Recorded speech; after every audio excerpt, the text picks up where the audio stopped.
Many so-called religious believers refuse to just follow the direction of the federal and state governments, medical experts and public health experts yesterday, and they filled churches on what was Easter 2020. One place where this was particularly prevalent was the state of Kentucky, and the governor, Andy Beshear, a Democratic Kentucky governor, important detail here since it almost went the other way. Andy Beshear said, if you go to church on Easter, you will have to quarantine for 14 days to prevent the church from becoming the nexus of one of these super spreader events. And it was announced that police would be at churches recording license plate numbers. They would be sending out, potentially sending out misdemeanor violation orders, violation of orders issued by state health officials, and would be forced to self-quarantine for 14 days. Now, of course, folks like Republican Senator Rand Paul don't like it. Who cares what Rand Paul thinks? He took a test for the virus and then went to the Senate gym while the test was being processed, ultimately coming out positive for coronavirus. So clearly Rand Paul is not the person we should be listening to this. We have video of the parking lot. And as you can see, if you're watching, a full parking lot filled with people and cars, just like nothing is going on. Kentucky State Police did show up and put notices like this one on people's cars saying that the car's presence in the parking lot indicates the occupants are at a mass gathering, which is currently banned for public health reasons. They are at risk of contracting coronavirus, and they are to self-quarantine for 14 days.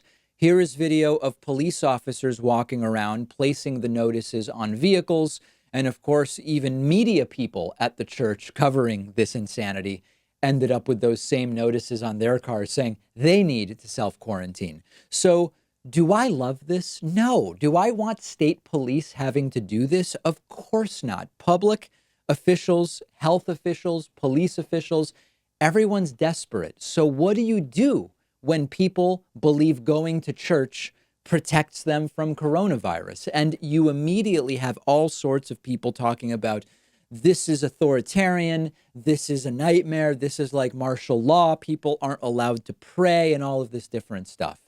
Come on, guys. Come on. Can't you for a second put aside that ideology and realize none of us like this, but we've got to work together. We're in this together.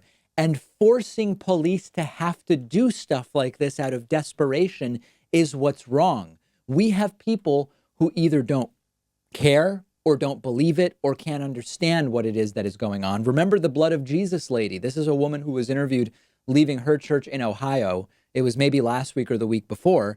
Remember what she had to say? Driving out of this Ohio parking lot is a woman who just attended a church service with dozens of other people, including children. Can I ask you about your decision to go to church, to be inside that building? I wouldn't be anywhere else. Aren't you concerned you could infect other people if you get sick inside? No. People who don't go to this No. church. I'm covered in Jesus' blood.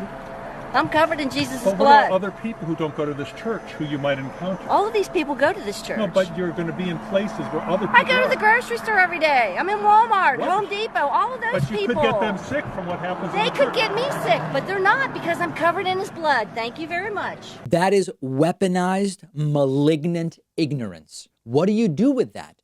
And of course, the police, I mean, if you hand out these mandatory quarantine things to thousands of churchgoers, the police don't even have the resources to actually verify that all of those people are self-quarantining. They just don't. So it's not only Trump that is preventing us from dealing with this as expeditiously and efficiently as possible. It's also these folks. I saw video from Vancouver over the weekend of so-called libertarians protesting the lockdown by gathering on the streets. We're fighting the virus, but meanwhile, they are fighting what they say are, authoritarian tactics to keep them home. Some go even further, saying there's a conspiracy to hurt the economy on purpose, merely to remove Donald Trump. So we're fighting the virus, which spreads virally. We're also fighting disinformation and conspiracies and bad and or ignorant people, all of whom seem to be virally spreading their disinformation as well. We now heard from Dr. Fauci. If we had started earlier and taken this more seriously and had a concerted lockdown effort, we would be much better off than we are today. This is the type of stuff that I'm talking about.